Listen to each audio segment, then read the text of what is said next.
2 videos in and I feel like we're still only scratching the surface. Keep digging. Today we are continuing our 2024 death metal ranking with 25 more albums, and next up is Skeletal Remains with Fragments of the Ageless.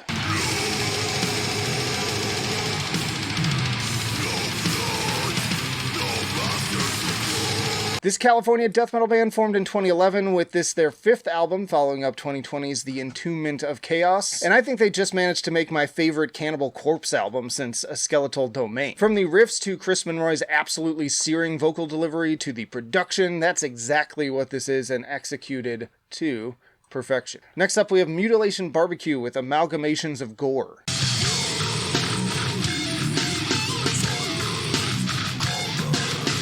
The debut full-length album from this Cleveland band, very heavy with a very late 90s, early 2000s vibe in both the performances and gritty production. Sounds like it could have come out alongside early Aborted and Cattle Decapitation. Another nice mix of groove with more battering elements, especially with that pingy snare drum. It is going to great tier, and I'm gonna slide this over just a little bit here to make some room. Next up we have Ingested with The Tide of Death and Fractured Dreams.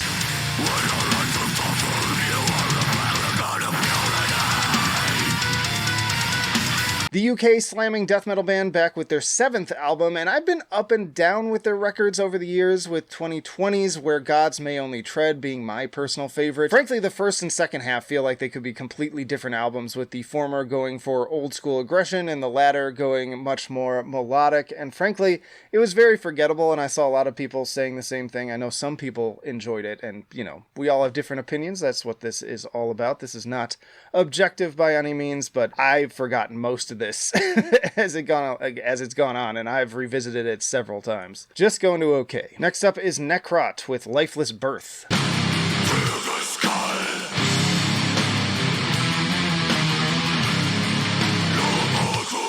This Oakland, California band formed in 2012 with Lifeless Birth, now their 3rd full-length record. Theirs is another soaked in the old-school influences alongside other groups we've talked about like Skeletal Remains and Gatecreeper, never letting up on sheer aggression and bloodthirst, though. This is just like super heavy stuff. There is the occasional more dynamic moment like the grooving, head-bobbing intro of Drill the Skull, but these still just bring the violence of Morbid Angel and Cannibal Corpse with no melodic twist for the most part. It is going to amazing. Then we have Adversarial with Solitude with the Eternal.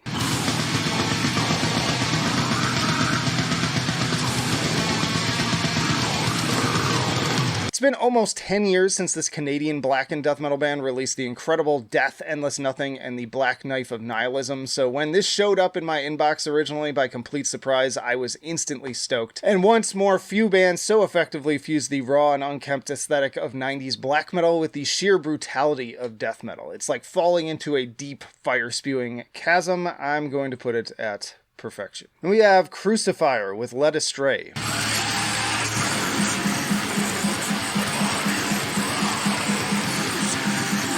This US band was formed back in 1990, but didn't release their first full-length until 2003. Unfortunately, as strong as the atmosphere is, I don't feel like this album has a whole lot more to offer than just that. The riffs and songs aren't super memorable. Much of the time I feel like I'm just listening to an inferior version of Portal, so this also went to okay. Next up is Hour of Penance with Devotion.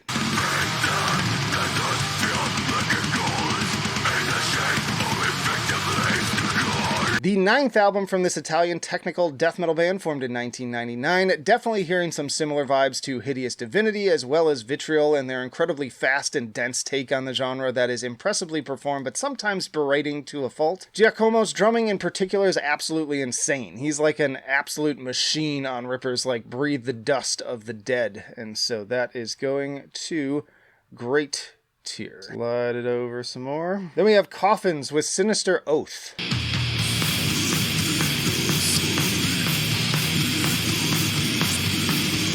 Album number 6 from this Death and Doom band, formed out of Tokyo in 1996. Strong emphasis on groove and sort of splitting the difference between the two genres rather than alternating between them. Personally, between the repetitive, bland guitar work and fairly generic vocals, this does little for me other than act as mild hypnosis. So solid production, not at all terrible, but this was another one that ended up going to okay. for me. Then we have Slimelord with, oh god, I have to say this again, CHYTRIDIOMYCOSIS Relinquished. I think I said that right.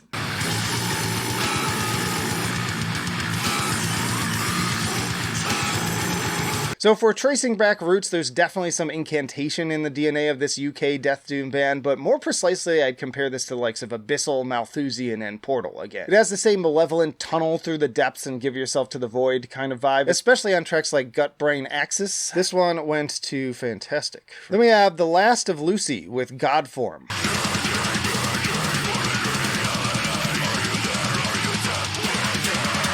This is more excellent technical and progressive death metal in the same vein as The Faceless, The Zenith Passage, and Exocrine. Tracks like Sanguinary Solace are absolutely dizzying in their guitar work in a way that never forgets how to be catchy, and I love the little glimmers of their mathcore roots that add a nice touch of extra flavor. From the battering passages of violence to soaring melodic moments, I'd say that this is their best work so far, and it landed them a spot at perfection. Next up is Witch Vomit with Decaying Angelic Flesh.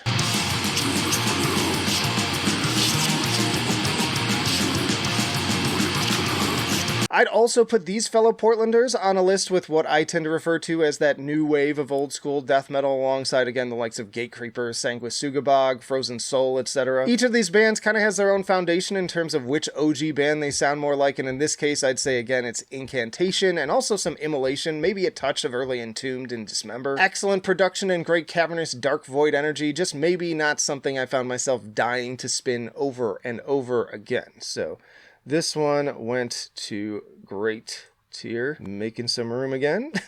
Next up is Brodequin with Harbinger of Woe.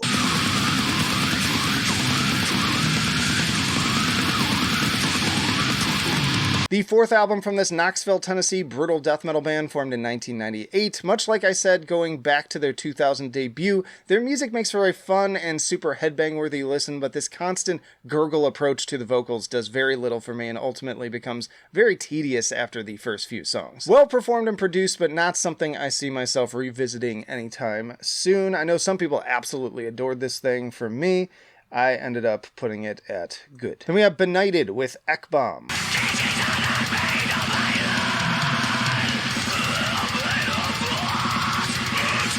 Album 8 from this French grindy death metal band, continuing to deliver so many killer songs and moments here. Love the gang vocals and mathy breakdown on Morgue, and equally fun techie drumming on Fame of the Grotesque. But perhaps best of all, it's great to see that they also got Ollie of Archspire on Nothing Left to Fear. Another top-notch album from this very underrated group. It went to fantastic. Next up is Civerous with Maze Envy.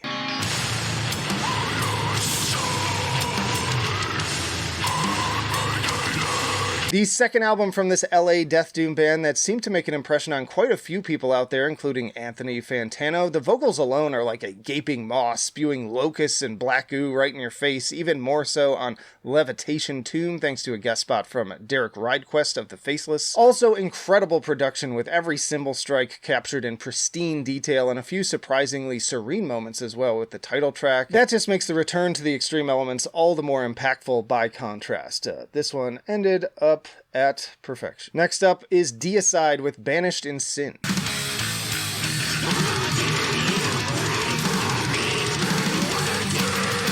Album number 13 for these legends, now 35 years into their career, sticking to that old 90s no-frills mentality. Plenty of solid enough songs in the likes of From Unknown Heights, You Shall Fail, Faithless, Woke from God, Ritual, Defiled. That said, it's far from their best and pretty middle of the road overall, I would say. In fact, this thing has been kind of like slipping down the rankings month after month, the more the really good stuff has been coming in. So, like, it was fine, it was listenable, but if I never heard it again, honestly, I wouldn't care that much, so I put it at okay. Then we have 6 Feet Under with Killing for Revenge.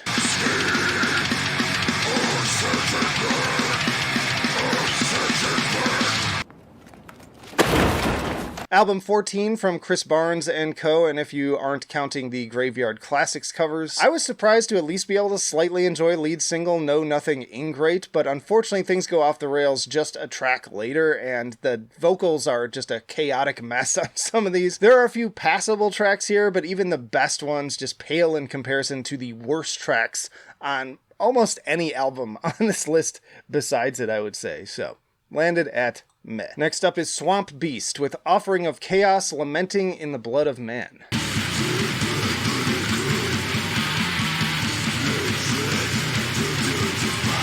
The second album from this LA blackened death metal band, following up the largely critically lauded Seven Evils spawned of Seven Heads in 2021. And much like with that album, I might be the oddball here in saying I think it's good, but I have a hard time really forming the same connection with it that others seem to be. It's sufficiently heavy, grim, and miserable, not to mention great atmosphere, but I think that other bands like, again, Adversarial on this list just do all of those things way more effectively. I ended up putting this one at great tier. I'll move this just so that we can see. Next up is Pathology with Unholy Descent.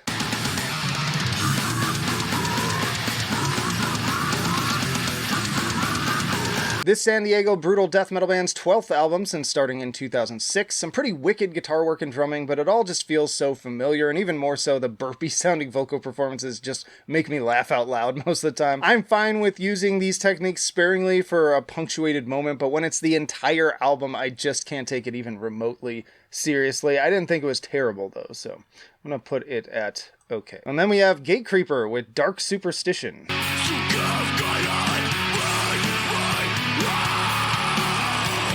Now, I've never been a particularly big fan of this Arizona band, but their past records have at least struck me as enjoyable, if paint-by-numbers old-school death metal. And while on paper a more melodic turn seems right up my alley, this was another big disagreement between me and the audience, in that I found the execution incredibly underwhelming. What?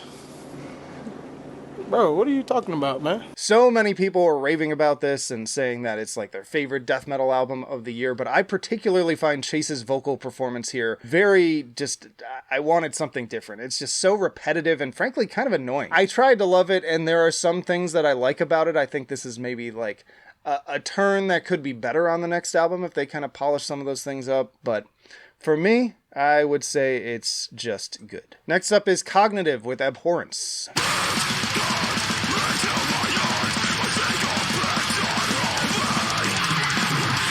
The fifth album from this New Jersey band, formed in the 2010s, more high-octane technical death metal that feels like a good mix of both old school and modern sentiments, with every song a fun listen. I think that the clean vocals on Abhorrence and As the Light Fades could use a little more work, but I do think that just a little bit more polish in this area has a lot of potential to expand their sound. Overall, I would put this one at amazing. We also have Nocturnus AD with Unicursal.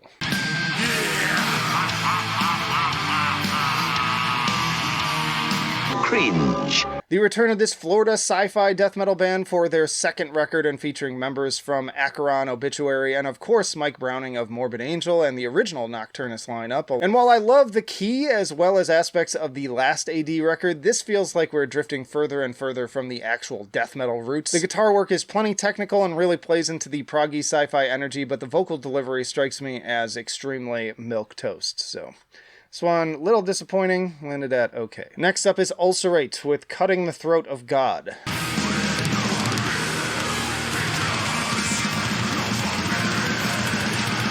Album 7 from these highly proficient New Zealanders, mashing up mesmerizing tech death with drifting post-metal. It feels very much like this album is largely picking up where the last one left off, leaning hard into the dark melancholy. I will say at this point I'm starting to crave some new twists and surprises. It's still fantastically performed and a cut above the usual generic death metal clones out there, but what was once so fresh and unique is starting to feel a little bit familiar, at least to a longtime fan like myself. So this will be a different year where it doesn't quite make the top or even the second tier. I'm putting it at amazing because I still think it's excellent, but they're just albums I enjoyed more in death metal this year so far. Then we have Malignancy with Discontinued.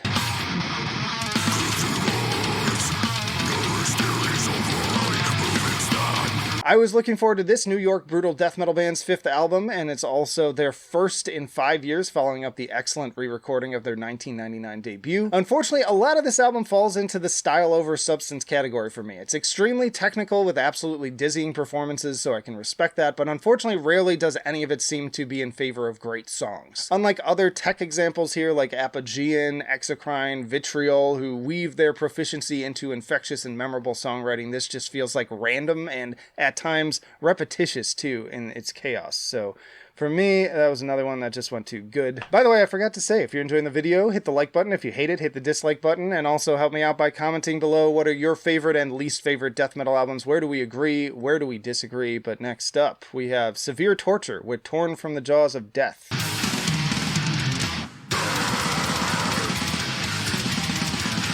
Another band with over 25 years under their belt and also from the Netherlands. Definitely digging the brutality of the production with that chunky bass tone and the battering drums. Plenty of solid riffs, but with the vocals, again, while serviceable, they get dull for me pretty fast. I don't necessarily see this one sticking with me much either, but it's still a pretty banger listen, so landed at good tier as well. And then we have Fractal Generator with Convergence.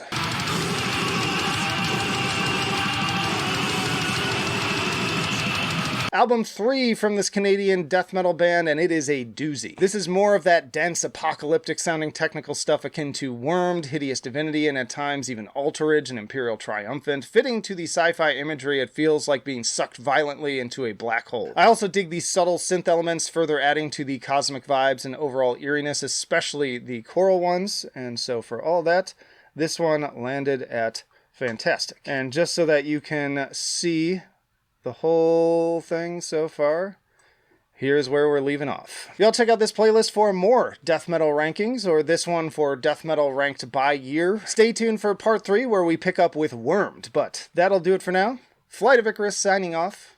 I will see you in the trenches.